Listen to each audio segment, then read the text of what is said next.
Bismillah, assalamualaikum warahmatullahi wabarakatuh. Alhamdulillahilladzi arsala rasulahu bil huda wa dinil haq liyudhhirahu 'alad din kullih wa kafa billahi shahida. Ikhwati arsyadani asyadakumullah rahimanallahu wa iyyakum. Alhamdulillah kita bertemu lagi dalam pembacaan atau dars Safinatun Najah fima yajibu 'alal 'abdi lil maula. Pada kesempatan kali ini kita akan masuk kepada bab taharah, ya, yang kemudian dalam bab taharah ini dimulai dengan fasal fi alamatil bulugh. Ini fasal yang pertama, ya. Fi alamatil bulugh. Sebelumnya ikhwati arsyadin asyadakumullah,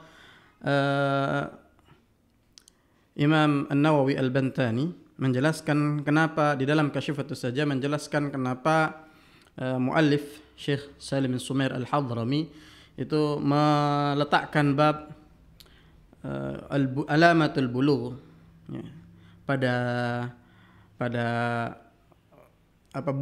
fasal yang pertama itu karena alasannya adalah karena al-bulugh, ya, itu adalah syarat seseorang taklif, syarat seseorang mendapat pembebanan syariat, ya. Maka ayyakuna akilan wa balighan, jadi berakal dan baligh, ya. Maka kemudian perlu diketahui kapan seseorang itu sampai atau kapan seseorang itu dikatakan baligh, karena ketika dia sampai pada fase atau pada masa baligh, maka ketika itulah, ya, dia mukallaf, ya, dia menjadi seorang mukallaf. Maka seluruh tasarrufnya menjadi tanggung jawab dia sendiri, ya. Apapun itu dosa kemudian dia tanggung sendiri dan lain sebagainya, ya. Begitu juga pahala.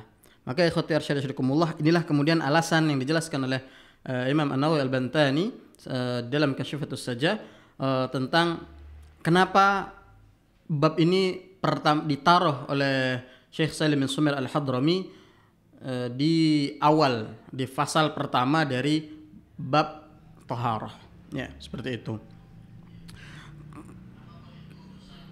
Kemudian, ya, hal berikutnya yang perlu kita pahami sebelum kemudian kita masuk ke dalam pembahasan bulugh, ada kemudian istilah fase sebelum bulugh, yaitu adalah fase tamyiz, ya. Fase sebelum bulugh itu fase tamyiz, yaitu kapan seseorang disebut tamyiz, kapan seseorang disebut mumayyiz, ya. Seseorang disebut mumayyiz apabila terpenuhinya pada dirinya itu dua syarat. Yang pertama istikmal sab'at sinin, ya. Jadi umurnya 7 tahun. Ya, dia umurnya 7 tahun, kemudian, ya, dia bisa ya'kul binafsihi wa yashrabu binafsihi wa yastanji binafsihi, ya. Dia bisa makan sendiri, minum sendiri, cebok sendiri, atau di sebagian ibarah atau ulama lainnya mengatakan dia bisa membedakan mana yang kanan dan mana yang kiri. Dia bisa membedakan antara mana yang panas dan mana yang dingin, mana api, mana es dan lain sebagainya. Jadi itu syarat seseorang menjadi tamyiz. Jadi harus terpenuhinya dua unsur, yaitu pertama unsur umur, yaitu dia sampai pada umur 7 tahun. Kemudian yang kedua adalah apa? Adalah dia bisa membedakan tadi kanan dan kiri, ya, bisa makan sendiri, bisa cebok sendiri, ya, seperti itu. Ini adalah apa? Ini adalah tamyiz. Kenapa kemudian perlu kita singgung sedikit pembahasan tentang tamyiz, ya? Bahwa ketika jadi proses baligh itu bukan hanya kemudian proses umur, tapi kemudian ada kewajiban-kewajiban syar'i, ya, yang seharusnya dilakukan oleh orang tua ketika anaknya menuju baligh, ya. Ya, ketika anaknya menuju baligh.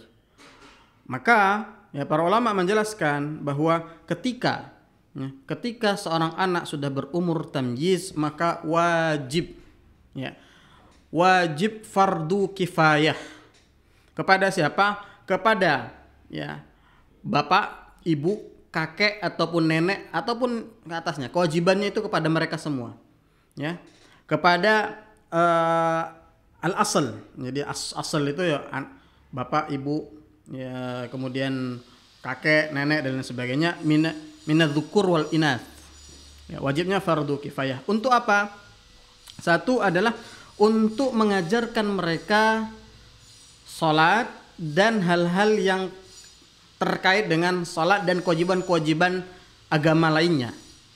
Ya, diajarkan dia salat. Oke, kemudian salat tidak sah salat kecuali tanpa wudu, ya. Kemudian tidak sah salat tanpa seorang membersihkan diri dari najis dan lain sebagainya. Hal ini perlu diajarkan kepada orang tua dan hukumnya wajib. Ya, fardu kifayah. Ya, ketika anak berumur 7 tahun. Adapun kemudian ketika anak sudah sebelum umur 7 tahun, maka hukumnya sunnah. Ya. Maka ikhwati arsyadin syadakumullah rahimanallah, ini perlu kita sampaikan, perlu kita jelaskan, karena kita melihat bagaimana anak-anak kita, anak-anak kaum muslimin baligh tanpa kemudian mereka tahu apa kewajiban yang mereka lakukan. Ya, tanpa mereka tahu kemudian bagaimana cara mensucikan diri dari haid kalau itu perempuan, cara kemudian tata cara mandi janabat kalau kemudian itu laki-laki, bagaimana tata cara sholat dan lain sebagainya, ya, bagaimana kemudian puasa, bagaimana kemudian zakat, ya. Jadi ini merupakan menjadi kewajiban fardu kifayah, ya. Maknanya fardu kifayah ini adalah apabila sudah ada yang melaksanakannya, ya, maka kemudian tergugurnya kewajiban bagi yang lainnya. Maka ini perlu ikhwati arsyadakumullah menjadi kesadaran bagi para bapak, para ibu, ya. Dan misalnya ada sebagian bapak ataupun ibu yang kemudian mengira misalnya ketika anaknya sudah dimasukkan pesantren misalnya, ya, dia terbebas dari kewajiban ini. Tidak. Ya. Jadi kewajiban tetap menjadi milik orang tua. Adapun kemudian menyekolahkan anak pesantren itu adalah yang mungkin bagian dari pendelegasian, ya, pemindahan wakalah, ya, perwalian. Tapi yang namanya kewajiban ini, kewajiban bapak dan misalnya di pesantren dia tidak diajarkan, contoh, atau diajarkan tapi anaknya main-main dan lain sebagainya, anak tidak paham, tetap kembali kemudian kewajiban kepada orang tua. Maka ini hal yang perlu kemudian kita perhatikan. Hukumnya fardhu ain. Maka berdosa kedua orang tua apabila kemudian anaknya baligh atau anaknya sudah sampai umur tamyiz tapi dia tidak mengerti kewajiban agama, ya. Atau maka dalam hal ini misalnya juga bagaimana anak kecil, ya, sudah anak perempuan ketika sudah umur tamyiz, ya, maka wajib ibunya mengajarkan dia bagaimana cara menutup aurat. Ya. Kita mendapati bagaimana hari ini banyaknya kaum muslimat yang tidak menutup aurat dengan benar, ya. Ini karena apa? Karena di rumah tidak diajari, ya, salah satu faktornya karena di rumah tidak diajari. Maka hal ini penting. Kalau seandainya dalam rangka mengajarkan itu butuh biaya, ya, maka bagaimana cara pembiayaannya, ya? Pertama, kalau anak ini punya harta, maka diambilkan dari harta anaknya, ya. Entah itu harta pemberian misalnya, atau kemudian anak ini mendapat harta warisan misalnya, atau anak ini mendapat harta hibah dan lain sebagainya, dikeluarkan dari harta anaknya. Kalau kemudian anaknya tadi tidak punya harta, maka harta kedua orang tuanya, ya, harta kedua orang atau harta bapaknya. Kalau bapaknya tidak memiliki harta, ya, diambil dari harta ibunya. Kalau kemudian harta ibunya tidak memiliki harta, diambil dari baitul mal. Kalau kemudian tidak ada baitul mal misalnya, maka diambil dari harta aghniyal muslimin, ya. Maka ini terkait dengan pembiayaan mengajarkan anak kewajiban agama, ya. Jadi ini penting, ya, kita sedikit kita ulas, ya, karena ini terkait dengan hukum fikih berikutnya, ya. Khati arsyadin asyadakumullah rahimanallahu yakum. Maka setelah kemudian tadi anak sampai pada umur tamyiz, ya, kemudian sampailah kemudian dia pada fase baligh nantinya. Fase berikutnya itulah fase baligh yang tadi sudah kita jelaskan bahwa fase baligh itu menjadi manatut taklif, ya, patokan seseorang mendapat pembebanan syariat. Ya. Kita baca fi alamatil bulughi. Ya. Alamat tanda-tanda baligh. Ya. Alamatul bulughi thalathun. Ketika dikatakan di sini alamatul bulughi thalathun, maknanya apa? Tidak ada yang keempat. Ya. Tidak ada tanda yang keempat. Jadi alamatul bulugh itu hanya ada 3. Di dalam mazhab Syafi'i alamatul bulugh itu hanya ada 3. Tidak ada tanda yang keempat. Apa itu al-alamah? Al-alamah itu adalah ma yalzamu min wujudihil wujud wa la yalzamu min adamihi al-adam al-wujud wal adam. Ya. Al-alamah itu adalah segala sesuatu, ya. Kalau diartikan ke dalam bahasa Indonesia tanda-tanda ya. Tapi al-alamah itu ma yalzam min wujudihi wujud. Kalau adanya tanda ini maka harus adanya hukum. Ya. Kalau ada tanda ini harus adanya hukum. Ya. Kalau ada tanda balik, ya, tanda balik maka harus ada hukum. Apa hukumnya? Hukumnya balik. Ya. Kalau ada alamatul isim, misalnya alamatul isim itu tanwin, ya, maka harus apa? Maka harus ada isim. Ya. Wala yalzam min adamihi, ya. Dan tidak ada keharusan apabila dia tidak ada al-adam wal wujud. Ya, ketika dia tidak ada, nggak mesti kemudian hukum itu ada ataupun ada. Contoh misalnya ini tidak ada tanwin, ya, tidak ada tanwin. Ya, bukan berarti tidak ada tanwin, tidak ada isim, karena bisa saja isim dengan tanda yang lainnya. Ya.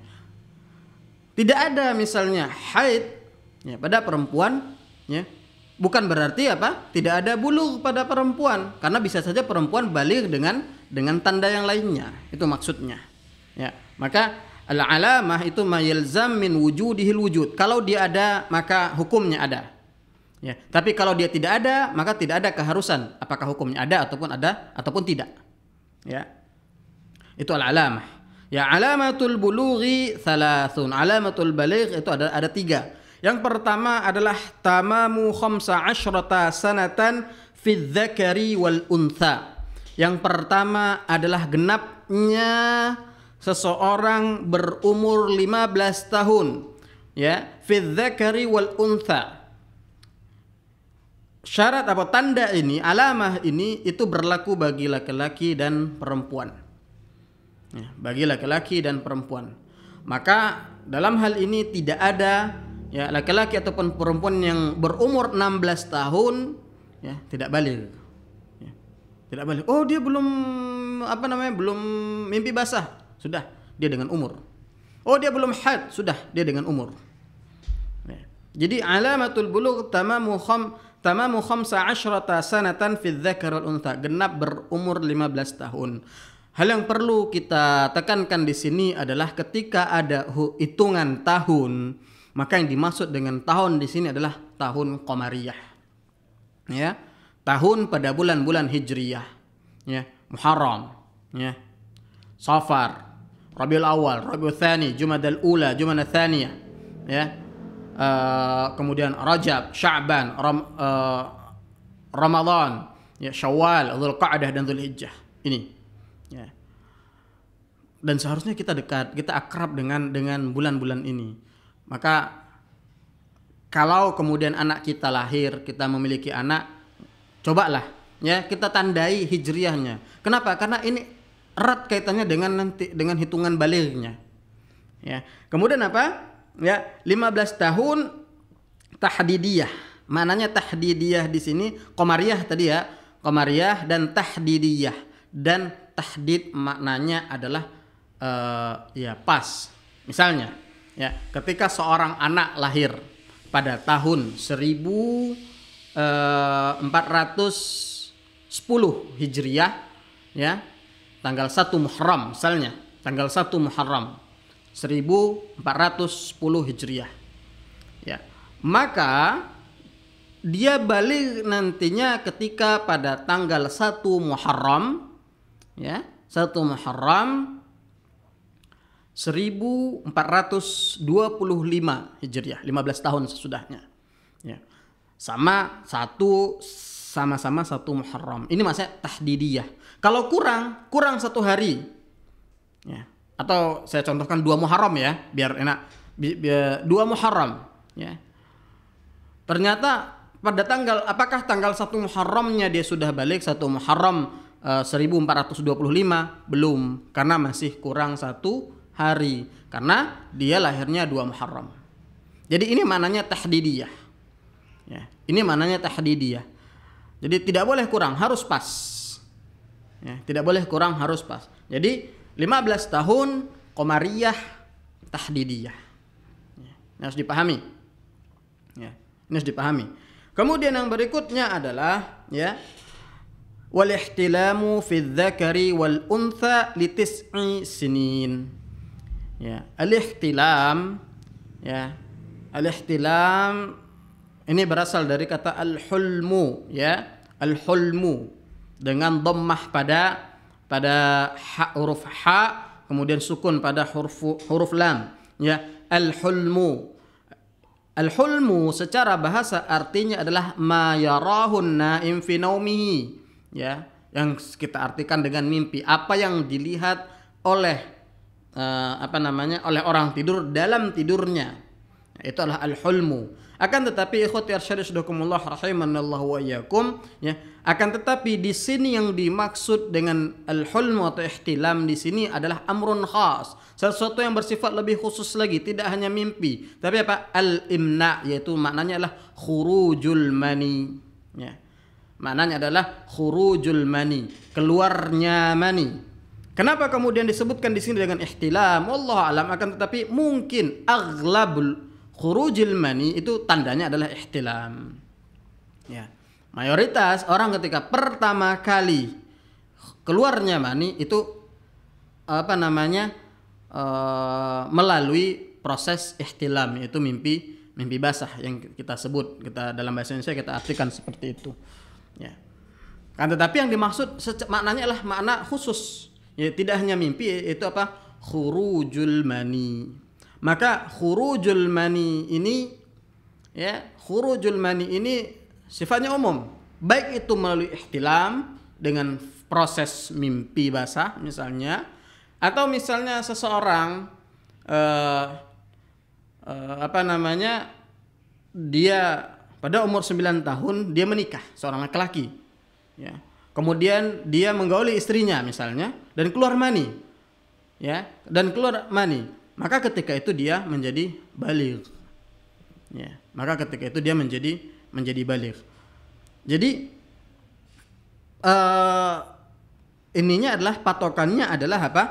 Patokannya adalah khurujul mani.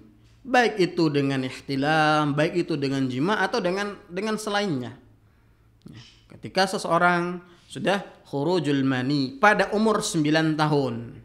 Ya. Jadi ada batasan umurnya. Ya, pada umur 9 tahun. Dan batasan umur ini ya, batasan umur ini sifatnya takribiyah. Ya, batasan umur ini sifatnya takribiyah.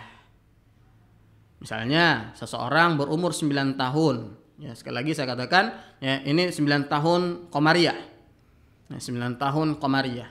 Ya, dia berumur 9 tahun kurang 1 hari misalnya, kemudian keluar maninya, ya, maka apa konsekuensi dari takribiyah tadi, kira-kira, ya, itu dia sudah balik, ya, ya. Berbeda kalau dengan tahdidiyah, ya, tahdidiyah dia belum sampai umur 9 tahun dia sudah keluar maninya misalnya, maka dia tidak dianggap balik, ya, karena belum sampai umur. Tapi yang dimaksud di sini adalah apa? Takribiyah. Ya, meskipun nanti ada khilaf ya, cuman saya sampaikan satu pendapat saja ya, yaitu apa? Yang mengatakan ini adalah takribiyah. Maknanya ketika seorang belum genap berumur 9 tahun, 9 tahun kurang 1 hari, kurang sepekan misalnya, kemudian dia keluar maninya, ya baik itu dengan mimpi maupun dengan hubungan ataupun dengan yang lainnya, maka ketika itu dia sudah menjadi baligh. Ya. Ikhwati arsyadin yasyadakumullah rahimanallahu wa iyyakum. Di sini ada masalah. Ya, ada kasus. Bagaimana ketika seseorang dia mimpi misalnya kemudian atau dia merasakan akan keluarnya air mani kemudian ditahannya. Ya, kemudian ditahannya. Apakah kemudian ketika dia tahan kemudian air maninya tidak jadi keluar, ya? Apakah kemudian seketika itu dia menjadi baligh atau tidak? Ya. Maka ini permasalahannya menurut Ar-Ramli, ya, Syamsuddin Ar-Ramli, sang anak, ya, yang kemudian bapaknya adalah Syihabuddin Ar-Ramli, itu mengatakan anak ini menjadi baligh. Ya. Adapun, ya, menurut Ibnu Hajar Al-Haythami, anak ini tidak menjadi baligh. Karena apa? Karena ibrahnya adalah dengan khuruj. Ya, maka ketika dia tahan, ya, air maninya tidak keluar. Ya, sehingga ketika air maninya tidak keluar, ya, padahal khurujul mani itu adalah manatnya sebab seseorang itu dikatakan baligh. Karena sebabnya tidak ada, maka maka dia tidak dihukumi baligh. Ya, disimpulkan dari mana hal ini? Disimpulkan dari hadis Nabi Muhammad SAW ketika ada yang bertanya kepada beliau, ya, apakah perempuan itu wajib mandi apabila dia mimpi basah? Ya, maka Nabi mengatakan, "Na'am idza ra'atil ma." Ya, ia ketika dia melihat air mani tersebut. Ya, maknanya ru'yah, ketika air mani itu bisa dilihat, maka ketika itu maknanya air mani itu terpisah dari badan. Ya, terpisah dari badan. Jadi pendekatannya seperti ini. Ya.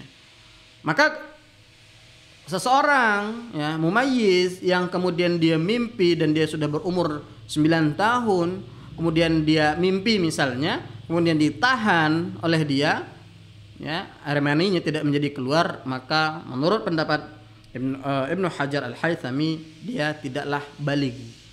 Ya, karena tidak ada khurujul mani, itu tidak ada. Ya, ketika khurujul mani itu tidak ada, maka ya tidak ada hukum konsekuensinya, itu al-bulugh, seperti itu. Ya, ikhwati arsyadin yasyadakumullah rahimanallahu wa yakum. Ya, kemudian, ya, wal haidu fil untha li tis'i sinin. Ya, hal berikutnya adalah, ya, tanda ketiga, haid pada perempuan pada umur 9 tahun takribiyah. Ya, takribiyah. Jadi al-haid secara bahasa maknanya sayalan, ya, aliran air, ya, aliran air. Hadal wadi misalnya, ya, lembah itu atau ya, lembah atau telaga itu mengalir misalnya, itu makna secara bahasa haid, ya. Kemudian secara istilah haid itu maknanya adalah damu jibillatin takhruju min aqsa rahimil mar'ah, ya, ala sabilis sihhah fi awqatin makhsusatin. Ya, secara istilah maknanya adalah damu jibillah, ya, darah tabi'iyah, darah yang ya, jibillah, damu jibillah itu kebiasaan tabi'iyah, ya.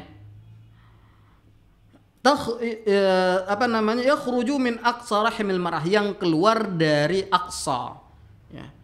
Aqsa itu lawannya adna. Jadi aqsa itu bagian paling jauh, ya, adna bagian paling dekat. Bagian yang paling jauh dari rahimnya perempuan. Ya. Ala sabilis sihah, yang keluarnya itu dalam kondisi sehat.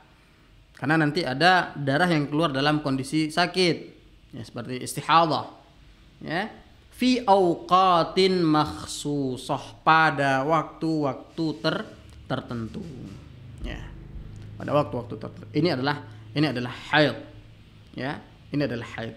Maka ketika perempuan berumur 9 tahun, ya, sekali lagi kita katakan 9 tahun sifatnya takribiyah, maknanya nanti dibatasi, ya, batasannya 16 hari, ya, disebutkan oleh Imam An-Nawawi Al-Bantani, ya, di dalam Kasyifatus Sajjah itu batasannya Batasannya adalah 16 hari. Ya, batasannya adalah 16 hari. Ya. Jadi maknanya seorang wanita ya sudah umurnya 9 tahun kurang 15 hari misalnya. Kemudian pada waktu itu dia haid, ya, maka kemudian apa? Maka dia balik dengan haidnya. Ya. Perempuan umurnya 9 tahun kurang 20 hari. Kemudian dia keluar darah dari dari rahimnya. Ya, maka ketika itu dia tidak dihukumi sebagai orang yang baligh. Ya, karena apa? Karena kurang 20 hari. Tadi batasannya disebutkan apa? Kurang 16 hari.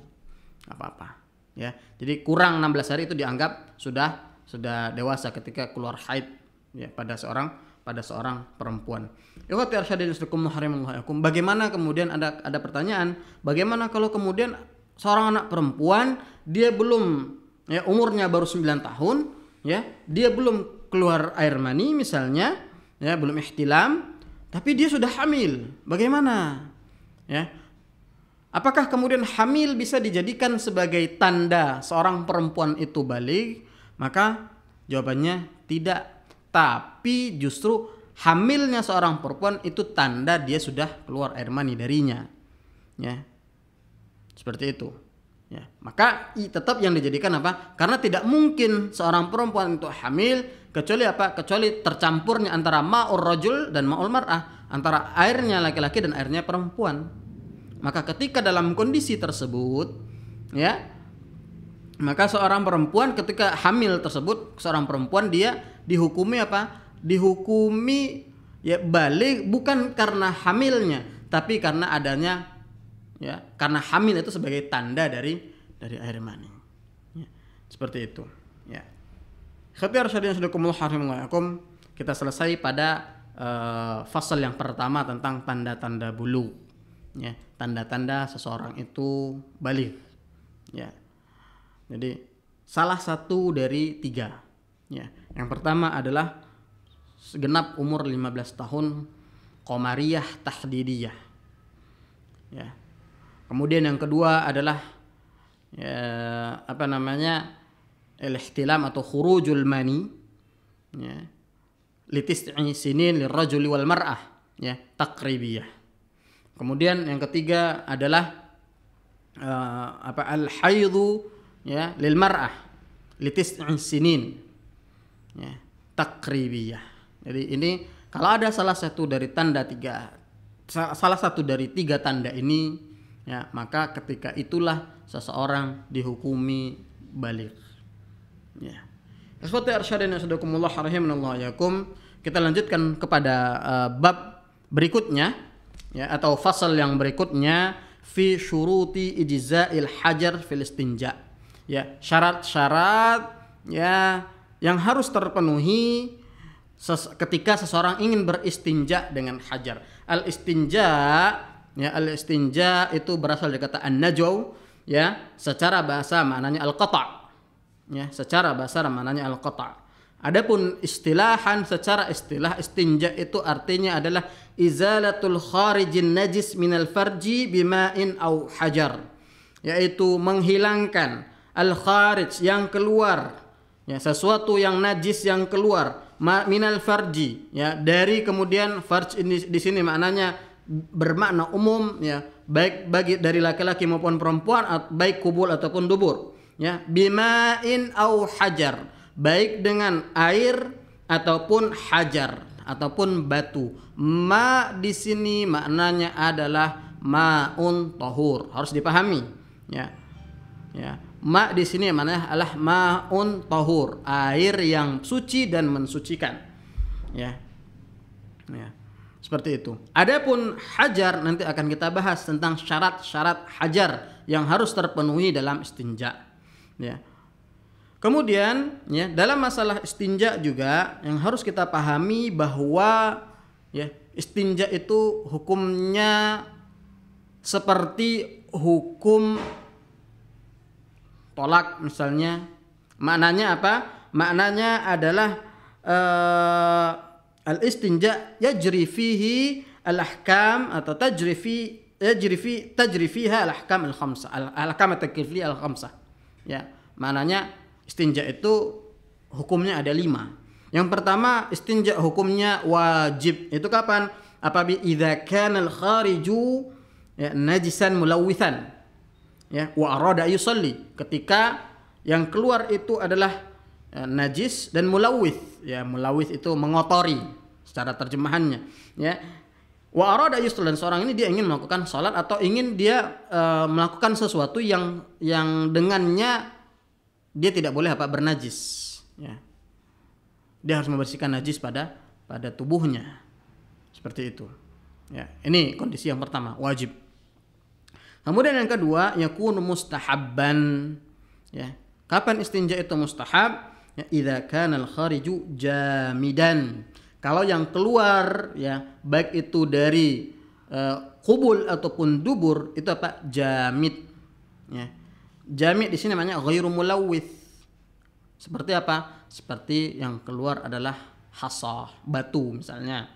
Atau misalnya seseorang tertelan kelereng, kemudian kelerengnya keluar. Kalau yang keluar hanya kelereng saja, ya, maka Maka ketika itu mustahab baginya untuk istinja. Kemudian yang berikutnya yakunu mubahan. Ada kalanya istinja itu sifatnya mubah. Ya. Dari apa? Dari arak, keringat. Ya, misalnya kalau orang berkeringat di bagian bagian kubul ataupun duburnya, maka mubah saja. Ya. Kemudian yang berikutnya qad yakunu makruhan. Ada kalanya hukumnya makruh. Kapan itu? Kalau yang keluar rih. Karena ini takalluf. Ya. Yang keluar angin, ya, dalam hal ini misalnya seorang kentut misalnya. Ya, seorang kentut, ya, maka makruh hukumnya dia beristinja karena apa? Karena kentutnya. Kemudian yakunu haraman. Ada kalanya istinja ini hukumnya haram. Haram ini ada al-haram ma'as sihah, ya, ada juga al-haram ma'adami sihah. Ada haram tapi tidak sah, tapi sah. Seperti apa? Kayastanji bihajarin masruqin, ya, atau tisu. Seorang beristinja dengan tisu, tapi tisunya hasil curian. Maka hukum istinjanya adalah haram. Ya, hukum istinjanya adalah haram. Dan istinjanya tetap sah, tapi kemudian haram. Yang kedua adalah orang istinjanya haram dan tidak sah. Itu ketika seseorang beristinja dengan misalnya mat'um, dengan roti. Ya, dia beristinja dengan roti, maka ketika itu haram dan tidak sah. Maka wajib baginya untuk istinja lagi. Berbeda dengan yang tadi dengan tisu, ya. Tisu yang hasil curian dia sah tapi dia haram. Dalam hal ini dia terkena dosa. Kemudian ikhwati arsyadin asdakumullah rahimanallahu yakum, ya. Kemudian juga perlu kita jelaskan tentang maratibul istinja, tahapan-tahapan istinja. Ya. Yang pertama adalah, ya, menggabungkan yajma' bainal hajari wal ma'i, menggabungkan antara batu, ya, hajar. Nanti ya saya nyebutnya hajar saja ya, karena nanti kita akan menjelaskan apa makna hajar di sini, ya. Kemudian wal ma', ya. Hajar, ya, dan ma'. Jadi karena hajar adalah membersihkan ainun najasah, sementara ma' itu membersihkan atharun najasah. Ya, seperti itu. Itu yang pertama. Apakah kemudian disyaratkan harus 3? Enggak mesti. Ya. Tidak mesti. Hanya dengan satu batu misalnya dibersihkan dulu, ya, kemudian dicuci dengan air, enggak masalah. Ataupun kemudian bolehkah kemudian hajar atau batunya ini tadi sesuatu hal yang najis, ya, enggak masalah. Karena setelahnya dicuci dengan air. Ya. Harus dipahami, ya, tidak masalah ketika ketika menggabungkan antara dua, ya, batu duluan baru baru air. Ya. Jadi nggak mesti harus syaratnya 3, karena nanti akan disucikan lagi dengan air yang datang belakangan. Misalnya dengan kotoran onta yang sudah kering atau kotoran kuda yang sudah kering, seorang beristinja kemudian dibasuh dengan air, itu nggak masalah. ya, sah hukumnya. Yang pertama. Kemudian yang kedua adalah al-istinja'u bil ma' saja, ya. Istinja hanya dengan air, ya. Sekali lagi katakan karena air tadi dia mampu menghilangkan asar dari najis, ya. Bekas dari najis. Bekas dari najis itu bisa berupa warna, bisa berupa raihah, ya. Bisa berupa bagian-bagian kecil yang tidak bisa terhilangkan atau terhapus oleh hajar tadi. Seperti itu. Kemudian al-istinja bil hajari faqat. Nah, inilah yang kemudian kondisi yang ketiga adalah al-istinja bil hajar faqat. Ya, istinja dengan batu saja. Ya. Ya, dan ini adalah khasais atau kekhususan umatnya Nabi Muhammad, diperbolehkan istinja dengan menggunakan batu, ya. Di antara kekhususan umatnya Nabi Muhammad. Ikhwati arsyadakumullah rahimallahu yakum, maka harus kita pahami, ya. Kenapa syarat-syarat ini hadir? Karena pada dasarnya, ya, al-aslu fil istinja bil ma', hukum asal istinja itu dengan air. Maka al-ma' disebutkan oleh para ulama al-mutahhir al-muzil, yaitu dia yang mensucikan, yang kemudian al-muzil, yang menghilangkan, ya, najis tersebut. Kemudian adapun al-hajar, adapun batu, al-mutahhir al-mukhaffif, yaitu yang mensucikan tapi sifatnya takhfif saja, ya. Dia tidak menghilangkan tapi meringankan, ya, najis. Maknanya seorang beristinja dengan batu, ya, besar kemungkinan najis itu masih ada tapi sudah ditakhfif tadi, diringankan. Maka ikhwati arsyadakumullah, hal ini harus dipahami. 3 tahapan atau 3 maratib tadi itu semuanya sah. Ini misalnya nih ada air, ya, ada air tapi seseorang istinja dengan batu, sah tidak? Sah. Tidak seperti tayamum, ya. Yang tayamum orang tidak boleh tayamum kecuali apa? Tidak ada air. Tapi ini ada air, ada batu, misalnya seorang mencukupkan diri dengan batu, sah tidak? Sah. Ya. Ketiga-tiganya sah. Berbeda tadi dengan tahapan tayamum.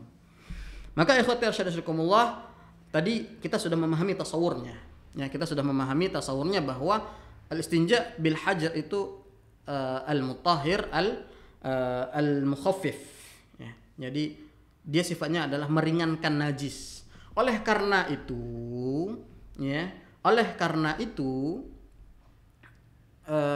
para ulama mensyaratkan syarat-syarat, ya. Para ulama mensyaratkan beberapa syarat karena dia sifatnya al-mutahhir al-mukhaffif. Di sini disebutkan syurutu ijza'il hajar thamaniyah, syarat-syarat sahnya, ya, orang beristinja dengan hajar adalah ada 8. Sebelumnya saya jelaskan dulu apa makna dari al-hajar di sini, ya. Ya, tadi kita artikan hajar itu batu, itu hanya untuk apa? Untuk mendekatkan pemahaman saja. Tapi sebenarnya al-hajar yang dimaksud dengan di sini al-hajaru syar'i, hajar yang syar'i. Oh, emang ada hajar yang tidak syar'i? Ada. Ya, apa itu al-hajar asy-syar'i? Al-hajar asy-syar'i adalah kullu jamidin, yaitu setiap benda padat. Jamid di sini adalah lawan dari kata ma'i'. Ya. Jamid di sini adalah lawan dari kata ma'i'. Ma'i' itu adalah zat cair. Sementara jamid ini adalah benda padat. Ya. Maka kemudian tidak boleh kemudian kita beristinja dengan misalnya dengan madu misalnya. Karena apa? Karena madu ma'i'. Karena madu bukan jamid. Ya. Karena madu bukan jamid. Ya. Tidak boleh kemudian beristinja dengan air mawar. Ya. Karena apa? Karena air mawar, ya, dia bukan jamid juga, dia adalah ma', dan dia bukan maknanya ma' tahur. Air mawar adalah bukan ma' yang bisa digunakan untuk menghilangkan najis, karena yang bisa digunakan untuk menghilangkan najis adalah ma' tahur, ya. Jadi seperti itu, ya, kullu jamidin. Oke. Kemudian apa syarat berikutnya? Tahirin, ya, benda padat yang suci. Maknanya benda padat yang suci adalah keluar darinya adalah najis. Misalnya apa? Nabi Muhammad SAW ketika meminta batu kepada para sahabat, ya, kemudian apa? Kemudian diberikan kepada beliau rauth, yaitu kotoran an'am, kotoran hewan ternak. Beliau mengatakan, ya, innaha riks, innaha najis. Ya, itu najis. Ya, maknanya apa? Benda padat ketika dia najis, maka dia tidak bisa digunakan, tidak bisa dipakai, ya, untuk istinja. Kemudian ayyakuna qali'an, kullu jamidin tahirin qali'in. Qali'in ay yuzil najasah. Ya. Dia mampu menghilangkan najis. Ya. Dia mampu menghilangkan najis. Para ulama mencontohkan sesuatu yang tidak qali' itu seperti contohnya kaca. Ya. Kaca itu dia tidak qali' karena dia tidak mampu menghilangkan najis. Itu dia mampu mengangkat najis, itu namanya qali'. Kemudian apa? Ghairi muhtaramin. Dia bukanlah sesuatu yang memiliki kehormatan. Ya, maknanya ghairu muhtaramin, apa-apa yang dimaksud dengan sesuatu yang memiliki kehormatan? Contoh, ya, mat'um, makanan manusia, itu adalah apa? Muhtaram. Maka tidak boleh kemudian beristinja dengan kopi misalnya, biji kopi misalnya. Tidak boleh beristinja dengan beras, tidak boleh beristinja dengan roti, ya, karena dia mat'um, dia muhtaram, ya. Kemudian berikutnya adalah, ya, ghairu muhtaram, contohnya apa? Kutubul ilm, ya, buku-buku, ya, buku-buku ilmu, ya. Seorang nggak dapat, misalnya mau istinja nggak dapat yang lain, dapat sama dia buku misalnya sobekan buku agama misalnya, dipakai untuk istinja, ini tidak boleh karena dia muhtaram, ya, sesuatu yang memiliki kehormatan, ya. Jadi ini diantara contoh. Nah, maka al-hajar asy-syar'i adalah kullu jamidin tahirin qali'in ghairi muhtaramin, ya, seperti itu. Kemudian ikhwati arsyadikumullah rahimanallahu yakum, ya, apa saja itu? Ayyakuna bi thalathati ahjar, harus dengan 3 batu, ya. Maka ketika saya mengatakan batu, maknanya tadi kullu jamidin tahirin qali'in ghairi muhtaramin, ya, dengan 3 batu. Di sini maknanya bukan harus fisiknya 3 batu, tidak. Tapi para ulama menjelaskan di sini maknanya adalah thalath masahat, dengan 3 usapan. Misalnya dengan 1 batu, ya, kemudian batunya memiliki beberapa sisi, bisa kemudian dengan 1 batu dan, ya, dengan beberapa sisi. Dengan catatan 3 itu, ya, dengan 3 sudah bersih, ya. Kalau dengan 3 masih belum bersih, harus ditambah, ya, sampai bersih. Seperti itu. Kemudian yang berikutnya adalah, ya, ayyungkiyal mahal, ya, tadi, ya, harus membersihkan mahal khuruj an-najasah, atau, ya, mahal khuruj an-najasah. Dia harus membersihkan tempatnya. Apa yang dimaksud dengan tempat di sini? Ada 3. Yang pertama adalah, ya, safhatul ilyah. Kalau mau kita artikan mungkin safhatul ilyah itu lembaran pantat. Maksudnya apa safhatul ilyah? Safhatul ilyah itu adalah, ya, ma yandammu hinal qiyam atau halal qiyam. Jadi bagian pantat yang yang bersatu, nempel ketika seseorang berdiri, maka itu namanya, ya, itu namanya safhah atau safhatul ilyah atau safhatul ilyain, ya. Maka ini adalah mahal, ya, ini adalah mahal. Maka ini harus bersih, ya. Yang kedua adalah, ya, mahal itu adalah hasyafah, yaitu hasyafah itu diartikan maknanya adalah ra'suz zakar, yaitu bagi laki-laki itu adalah kepala kemaluan, ya. Kepala kemaluan laki-laki itu namanya ra'suz zakar, itu namanya hasyafah, ya. Maka ini harus bersih. Kemudian yang ketiga bagi perempuan adalah zahiru farjil mar'ah, yaitu bagian luar dari kemaluan perempuan. Maka ini yang dimaksud dengan ayungkiyal mahal, Ya, kalau seseorang istinja ketika dia membersihkan misalnya duburnya, maka apa namanya, safhatul ilyah itu harus dipastikan harus bersih. Ya. Ya, saya tidak menemukan padanan bahasa yang pas dari bahasa Indonesia yang pas dari safhatul ilyah. Kemudian ya, syarat berikutnya alla yajifan najis. Ya. Najisnya tidak mengering. Ya, kalau kemudian najisnya sudah mengering, maka ketika itu wajib menggunakan apa? Menggunakan air. Ya, wajib menggunakan air. Kemudian yang berikutnya adalah wala yantaqilu. Ya, wala yantaqilu maksudnya dia tidak berpindah dari tempat. Ya, dia tidak berpindah dari tempatnya. Ainil mahal alladhi asabahu indal khuruji wastaqarra fihi. Dia tidak berpindah dari tempatnya. Ketika dia keluar, ya, najis tadi dia menetap pada suatu tempat, dia tidak berpindah. Mungkin enggak berpindah, mungkin saja. Ya, misalnya misalnya contoh seseorang ya, dia mungkin apa namanya dalam kondisi buang air besar, kemudian dia bersin misalnya. Yang bersinnya menyebabkan apa? Menyebabkan najis yang keluar tadi, ya, atau kotoran yang keluar tadi, dia sudah menetap pada suatu tempat. Tapi karena dia bersin, tergeser. Nah, karena dia bersin dia tergeser. Ini maknanya apa? Tadi dia tidak berpindah dari tempat setelah dia keluar, udah, ya kan? Jadi seperti itu. Ketika ada sesuatu gerakan yang kemudian membuat najis yang sudah bertempat di satu tempat tadi, ya, di tempat najis tadi, dia bergeser atau berpindah, baik itu berpindahnya masih pada mahal, ya, masih pada tempat najis tadi, maknanya safhah atau hasyafah atau zahir farjil mar'ah, ya, ataupun keluarnya berpindahnya ke yang lain, ke bagian yang lain misalnya.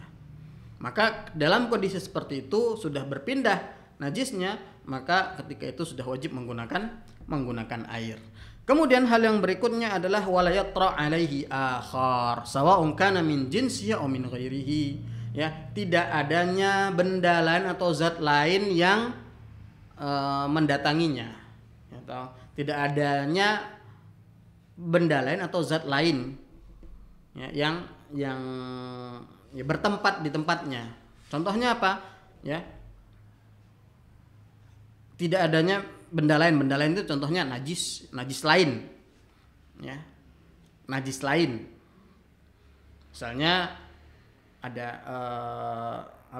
seseorang ketika dia kencing, kemudian di tempat kencingnya itu rasus dzakarnya tadi itu kejatuhan tetesan khamar, contohnya, ya. Maka apa? Ketika itu wajib baginya apa?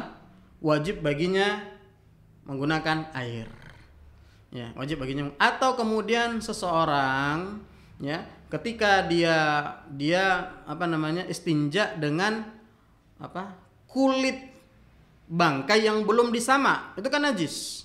Kulit bangkai dia istinja, ya, ini kan benda padat tapi dia najis, ya, maka ketika itu dia wajib menggunakan air, ya.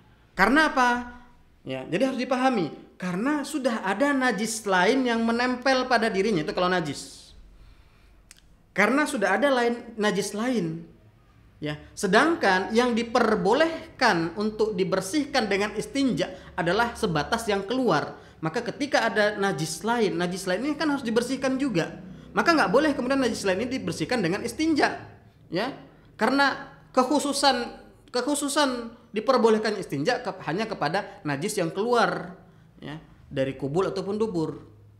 Nah, maka najis ini apa? Maka dia harus dibersihkan dengan air, seperti itu, ya. Jadi tasawurnya seperti itu. Kemudian misalnya ada handuk yang basah, maaf, ya, seseorang dengan handuk yang basah misalnya, terkena handuk yang basah di di atau tadi batu tapi batunya basah. Ya, batu tapi batunya basah. Ya. Maka batunya harus kering ya. Batunya harus kering. Kalau batunya basah maka tidak bisa. Ya, karena kalau basah yang ada pada batu, yaitu dia akan menjadi mutanajis karena dia bertemu dengan najis. Ya, maka harus dibersihkan dengan air. Maka ketika ada zat lain atau benda lain yang menempel pada najis tersebut, ya, pada hasyafah atau pada safhatul ilyah atau pada zahiru farjil mar'ah, maka ketika itu harus menggunakan apa? Menggunakan air. Ya. Sebagian ulama mengkhususkan kalau membedakan kalau yang menempel itu adalah sesuatu yang tahir yang jamid, ya, atau sesuatu yabis, sesuatu yang tahir suci tapi kering, ya. Ini khilaf antar ulama Syafi'iyah, ya. Kemudian ikhwati rasyidinakumullah rahimallahu yakum, hal yang berikutnya adalah apa? Alla yujawiza safhatahu wa hasyafatahu. Dia tidak melebihi dari safhah atau hasyafah atau zahir farjil mar'ah ini tadi, ya. Jadi najis yang keluar, maaf, kalau seseorang misalnya dia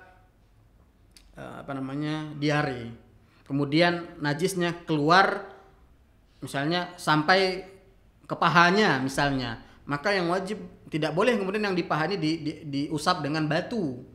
Karena apa? Karena dia sudah keluar dari tempat keluarnya, dia sudah keluar dari tempat seharusnya dia berada, dia sudah keluar dari tempat yang diperbolehkan untuk istinja, maka wajib menggunakan air. Ya. Kemudian wala yusibuhu ma, ya. Ini erat kaitannya dengan pembatal yang la yatra'u alaihi akhar ini tadi juga. Kalau air kena ke ke ini tadi, ya, airnya menjadi mutanajis. Ya. Ketika air menjadi mutanajis, ya, airnya menjadi najis, najisnya harus dihilangkan. Dihilangkan dengan apa? Ya, dengan air.